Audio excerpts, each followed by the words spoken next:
flour, not this.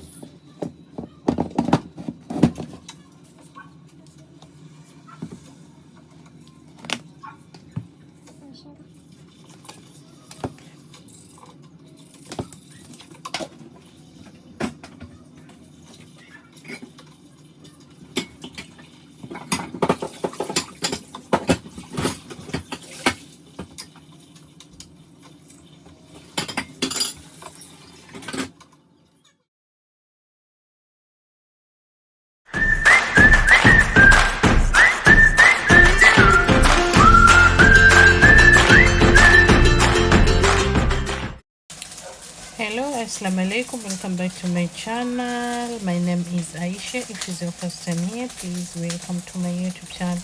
In this video I'll share with you how I make my bread, homemade bread. Simple and easy, you don't need a lot of the stuff. So yeah, and I'll make Swahili pancake with the cream on top. Kids, they like it, kids, they like a cream, so I'll make that one as well. But that one is not like a full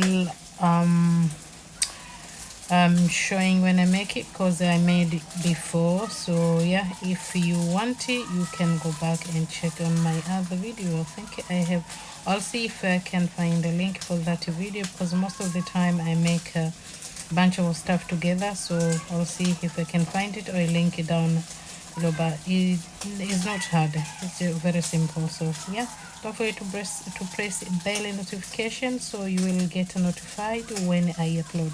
Thank you.